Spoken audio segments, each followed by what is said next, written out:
AC বর্তনীতে ব্যয়িত ক্ষমতা সম্পর্কে আমরা আলোচনা করব। আমরা জানি ক্ষমতা ইকুয়ালস টু কি, ভোল্টেজ ইনটু কারেন্ট, অর্থাৎ পাওয়ার পি ইকুয়ালস টু আমরা লিখব ভি ইনটু আই। এসি বর্তনীর ক্ষেত্রে ভি সমান আমরা কি জানি, V zero sine omega T, I সমান আই জিরো সাইন, এখানে ওমেগা টি মাইনাস থিটা লিখেছি, কারণ কি না ভোল্টেজ এবং কারেন্টের মধ্যে দশা পার্থক্য থিটা। তাহলে আমরা এখানে মানগুলো বসাচ্ছি, V zero sine omega T into I zero sine omega T minus theta. এবার এটাকে আমরা একটু ক্যালকুলেট করে নেব। তাহলে এটা সাইন ওমেগা টি থাকলো, আর এই পার্টটাকে আমরা একটু ভেঙে নিচ্ছি সূত্রে। তাহলে sine C minus G, sine C cos D minus cos C sine D, তাহলে sine omega T cos theta minus cos omega T sine theta. এবার এইটাকে গুণ করে নেব, তাহলে ভি জিরো আই জিরো, এটা sine square omega T cos theta minus দেখো sine omega T cos omega T sine theta, এইটা। এবার এইটা ক্যালকুলেশনের সুবিধার জন্য আমরা কি করছি, উপর নিচে 2 দিয়েছি। দেখো এটা কি হবে, পরের লাইনে এটা যা আছে থাকলো, এই পার্টটা হাফটা বাইরে বের করে নিলাম, 2 সাইন সি সাইন ডি কি হয়, sine 2c, sine 2 sine theta cos theta কি হয়, সাইন 2 থিটা। তাহলে এটাকে লিখবো সাইন 2 ওমেগা টি, আর সাইন থিটা এটা থেকে গেল। এবার আমরা বের করব পি এর গড় মান, এটা ছিল পি ক্ষমতা, এবার গড় ক্ষমতা পি বার সেটা কি হবে, দেখো ভি জিরো আই জিরো। এবার এই পার্টটাকে ইন্টিগ্রেশন করতে হবে পূর্ণ চক্রে, এই পার্টটা আমরা ইন্টিগ্রেশন করলে দেখতে পাবো পূর্ণ চক্রে সাইন স্কোয়ার বা কস স্কোয়ারের ইন্টিগ্রেশন হয় হাফ, এটা তোমরা ক্যালকুলেট করে দেখতে পারো। তাহলে এখানে এই পার্টটার ইন্টিগ্রেশন করলে হবে হাফ, আর কস থিটা যেমন আছে থেকে গেল। এবার এই পার্টটা সাইন 2 ওমেগা টি, পূর্ণ চক্রে সাইন বা কস, সাইন থিটা বা কস থিটার ভ্যালু হয় ইন্টিগ্রেশন 0, তাহলে এই পার্টটা হয়ে গেল 0। তাহলে পি এভারেজ গড় ক্ষমতা কি পেলাম, V zero I zero by 2 cos theta, P এভারেজের মান পেলাম আমরা এটা। এবার এইটাকে আমরা একটু সাজিয়ে নেব, দেখো V zero by root two into I zero by root two, এই টুটাকে দুটো রুট টুতে ভেঙে দিয়েছি, কস থিটা যা আছে থাকলো। এবার V zero by root two, এটাকে আমরা কি বলেছিলাম, V R M S, I zero by root two এটাকে বলেছিলাম I R M S into cos theta. তাহলে গড় ক্ষমতা কি পেলাম, V R M S into I R M S into cos theta. ক্ষমতা নির্ণয় করতে দিলে এখান পর্যন্ত ক্যালকুলেট করতে হবে। বা এখান থেকে আরো এক ধরনের প্রশ্ন আছে, এই কস থিটাটাকে বলা হয় ক্ষমতা গুণক বা পাওয়ার ফ্যাক্টর। তাহলে আমরা কি লিখতে পারি, এইটা হচ্ছে প্রকৃত ক্ষমতা, প্রকৃত ক্ষমতা ইকুয়ালস টু এই পার্টটা হচ্ছে অর্থাৎ ভিআরএমএস ইনটু আইআরএমএস, এটাকে বলছি আমরা আপাত ক্ষমতা বা অ্যাপারেন্ট পাওয়ার ইনটু কস থিটা ক্ষমতা গুণক। তাহলে এভাবে লিখতে পারি, প্রকৃত ক্ষমতা ইকুয়ালস টু আপাত ক্ষমতা ইনটু ক্ষমতা গুণক। এবার থিটা যদি 0 ডিগ্রি হয়, তার মানে কি না ভোল্টেজ আর কারেন্ট যদি একই দশায় থাকে তখন কি হবে, থিটা 0 ডিগ্রি, তাহলে পি এভারেজ হবে V R M S into I R M S. তাহলে আমরা দেখতে পাচ্ছি কি এটা হচ্ছে ক্ষমতার সর্বোচ্চ মান, অর্থাৎ পি ম্যাক্স, থিটা 0 হলে ক্ষমতাটা সব হবে সর্বোচ্চ। এবার থিটা যদি মাইনাস 90 ডিগ্রি বা প্লাস 90 ডিগ্রি হয়, তখন দেখো এই পার্টটা কস 90 0 বা কস মাইনাস 90 0, তখন ক্ষমতা হয়ে যাবে 0। এখানে একটা জিনিস মনে রাখবে, শুধু 90 ডিগ্রি বলবে না, মাইনাস 90 ডিগ্রিটাও উল্লেখ করতে হবে, কারণ থিটা দুটো মানের জন্যই ক্ষমতা হচ্ছে 0। অর্থাৎ এক্ষেত্রে কি হবে, কোনরূপ ক্ষমতা ব্যয় হবে না ওই বর্তনীতে। এটাকেই বলা হয় ওয়াটবিহীন প্রবাহ বা ব্যয়হীন প্রবাহ, ইংলিশে বলা হয় এই টার্মটাকে ওয়াটলেস কারেন্ট, ওয়াটলেস কারেন্ট। এখানে একটা জিনিস মনে রাখবে যে এটা হচ্ছে থিওরিটিক্যালি, কিন্তু প্র্যাকটিক্যালি দেখা যায় কখনোই এই জিনিসটা পাওয়া যায় না, অর্থাৎ থিটা কখনোই প্লাস 90 বা মাইনাস 90 হয় না। তাহলে এই পি এর মান 0 কখনোই হয় না, এটা মাথায় রাখবে। এখান থেকে প্রশ্ন, ক্ষমতাগুলো কাকে বলে, ওয়াটবিহীন প্রবাহ কাকে বলে, বা এসি বর্তনীতে ব্যয়িত ক্ষমতার রাশিমালা নির্ণয় করো।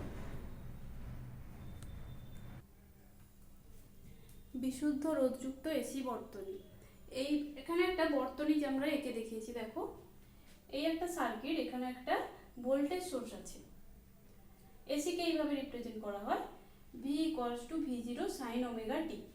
আর শুধুমাত্র একটি রোধ আছে আর, এই জন্য এটি বিশুদ্ধ রোধযুক্ত এসি বর্তনী। এই বর্তনীতে কারেন্ট কত প্রবাহিত হবে এবং ক্ষমতা কতটা ব্যয় হবে সেটা আমরা এবার আলোচনা করব। এটাকে 1 নম্বর সমীকরণ দিলাম। এবার V ইকুয়ালস টু IR, ওহমের সূত্র। এখান থেকে I ইকুয়ালস টু কি হবে, V বাই R। V জায়গায় বসাবো V0 sin omega t by R। V0 by R, এটাকে কি বলবো, I0। তাহলে I equals to I0 sin omega t, যেহেতু I0 equals to V0 by R। তাহলে দেখতে পাচ্ছি, দেখো V0 sin ওমেগা t, এটা I0 sin ওমেগা t, দুটোই ওমেগা t, তাই এদের মধ্যে কোনো দশা পার্থক্য নেই, অর্থাৎ থিটা ইকুয়ালস টু 0 ডিগ্রি। আবার ওমেগা ইকুয়ালস টু 2 পাই এর, দেখো দুজনের ওমেগা একই, তাহলে কি হবে, এফ ও একই হবে, অর্থাৎ কম্পাঙ্কের কোনো পরিবর্তন হবে না। ক্ষমতা যদি আমরা বের করি, ক্ষমতা P equals to I into V। এবার এটাকে মান বসাবো, V সমান V0 sin omega t, I সমান I0 sin ওমেগা t। তাহলে P equals to V0 I0 sin square omega t। যদি এর গড় মান আমরা বের করি, P এভারেজ, তাহলে কি করব, এটা V0 I0 বাই 2 আর sin স্কয়ার ওমেগা t এর পূর্ণ চক্রে গড় মান হচ্ছে হাফ। তাহলে এটাকে আমরা পেলাম V0 I0 বাই 2। সাজিয়ে লিখছি সেই আগের মতো, V0 বাই √2 I0 বাই √2, তাহলে VRMS ইন্টু IRMS। এটাকে সাজিয়ে আর একটু লিখতে পারি, V সমান IR, তাহলে IRMS into R into IRMS, বা P average equals to IRMS square into R। তাহলে P এভারেজকে দুভাবে লিখতে পারি, এইটা একটা আর এইভাবে একটা, এই দুটো ফর্মে আমরা লিখতে পারি। এবার আমরা আলোচনা করব বিশুদ্ধ আবেশযুক্ত এসি বর্তনী। এখানে একটি চিত্র আমরা দেখিয়েছি, এখানে L সাবেশাঙ্কের একটি আবেশক আছে, আর এটি একটি AC source, V equals to V0 sin omega t, I তড়িৎ প্রবাহিত হচ্ছে। এবার আমরা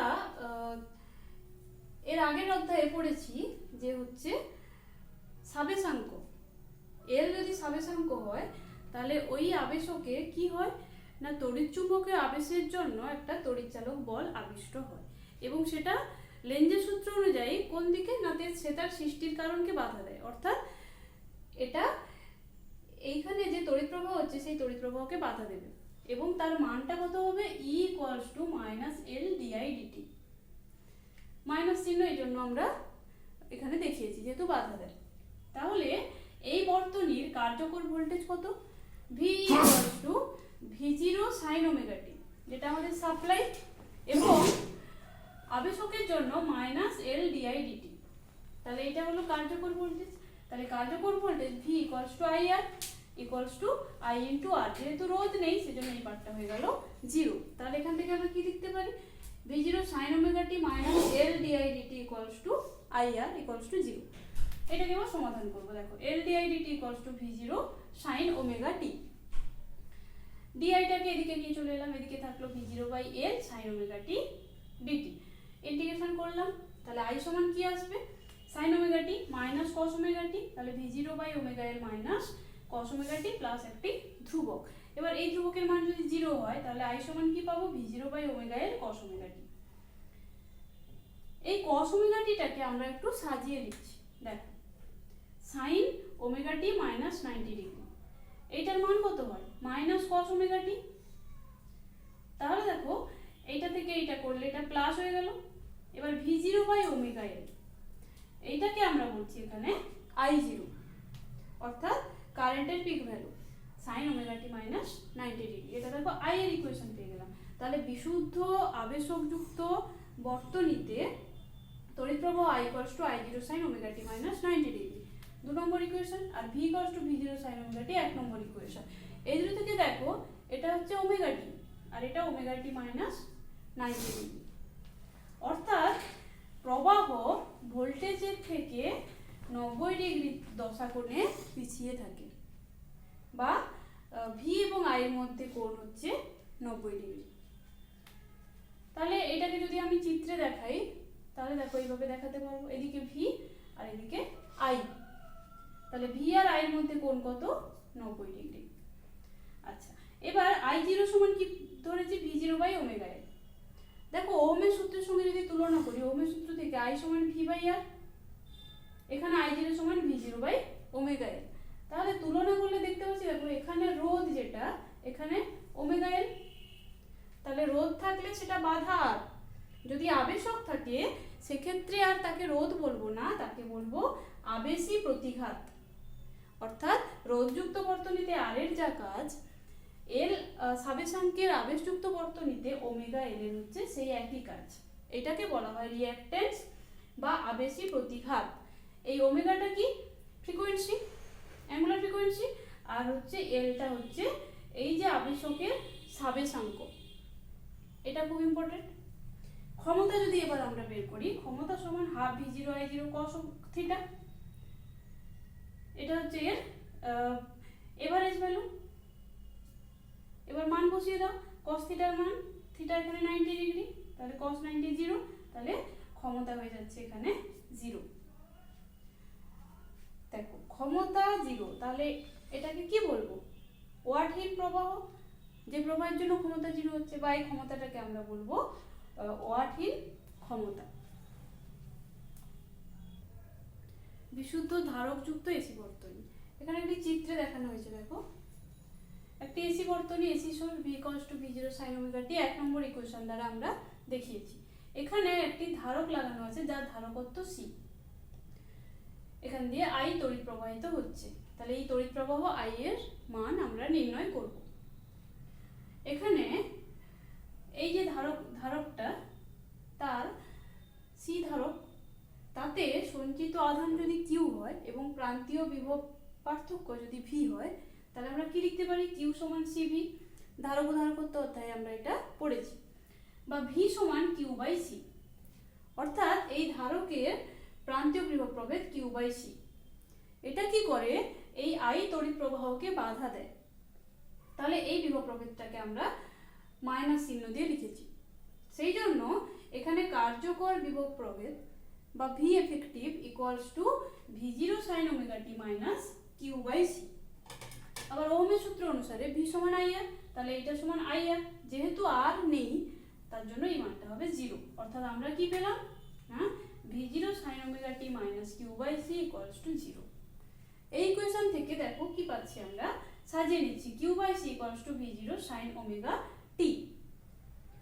এবার আমরা কি করব? এটাকে ডেরিভেটিভ করব t এর সাপেক্ষে। তাহলে c থাকলো, q dq dt = v0 থাকলো sin ওমেগা t। এর ডেরিভেটিভ করলে কি হয়? ওমেগা বাইরে আসছে, sin এর cos ওমেগা t dq/dt, এটার মান কত? I। তাহলে I = সেটা এদিকে যাবে, v0 c omega cos omega t। এটাকে একটু সাজিয়ে নিচ্ছি, দেখো v0 c ওমেগাটাকে নিচে আনছি, 1/ওমেগা c sin এই cos ওমেগা t টাকে সাজিয়ে নিচ্ছি sin omega t plus 90 degree. এই টার্মটাকে বলছি I0, অর্থাৎ কারেন্টের pick value into sin omega t plus 90 degree. এটা পেলাম I এর ফর্মুলা। দেখো 1 নম্বর v এর ফর্মুলা, 2 নম্বর I এর formula. sin omega t plus 90, এটা sin ওমেগা t। তাহলে এখান থেকে কি পাচ্ছি না, কারেন্ট ভোল্টেজের থেকে 90 ডিগ্রি দশাকোণে এগিয়ে আছে। তাহলে এদের মধ্যে দশাকোণ হচ্ছে থিটা 90 ডিগ্রি। ছবিতে দেখিয়েছি, দেখো v মানে এটা vc ধারকত্বের সাপেক্ষে, আর এদিকে I যদি প্লট করি তাহলে I v এর থেকে 90 ডিগ্রি কোণে এগিয়ে আছে, বা থিটা = 90 ডিগ্রি। এবার আগের মতো যদি আমরা তুলনা করি এখান থেকে, অর্থাৎ I সমান v/r, ওহমের সূত্র, তাহলে এখানে দেখো v0 এটা 1/ওমেগা c। তাহলে এই 1/ওমেগা c এটা হচ্ছে ধারকযুক্ত বর্তনীতে বাধা। এই বাধাটাকে আমরা কি বলবো না, এটা হচ্ছে ধারকের প্রতিঘাত। 1/ওমেগা c হচ্ছে ধারকের প্রতিঘাত। যেরকম আগেরটাই বললাম, ওমেগা এল হচ্ছে আবেশকের প্রতিঘাত, এখানে হবে সেটা 1/ওমেগা c। তাহলে দুটোই যেহেতু প্রতিঘাত, এদের একক হবে রোধের এককের সঙ্গে সমান, অর্থাৎ ওহম। এবার আমরা ক্ষমতা নির্ণয় করব। গড় ক্ষমতা P average = half v0i0 cos theta, তাহলে cos 90, অর্থাৎ এখানে এভারেজ পাওয়ারটা হচ্ছে 0। তাহলে এখানেও ক্ষমতা শূন্য। এই প্রবাহকে আমরা বলছি ওয়াটহীন প্রবাহ, বা এই ক্ষমতাটাকে বলবো ওয়াটহীন ক্ষমতা। তাহলে এগুলো থেকে কি কোশ্চেন করবে, প্রত্যেকটা থেকে এই যে তিনটে আমরা পড়ালাম তিনটে থেকে কোশ্চেন করবে যে এই যে আই এর ইকুয়েশনটা ক্যালকুলেট করা এবং ভি আর আই এর মধ্যে দশাকোণ কত, তারপর হচ্ছে এই ক্ষমতার মান কত, আর করতে হবে এখানে এই যে আবেশী প্রতিঘাত ওমেগা এল আর হচ্ছে ধারকের জন্য প্রতিঘাত 1/ωc, এগুলো অঙ্ক করতে আবার কাজে লাগবে বা এদের এককটা কি হবে।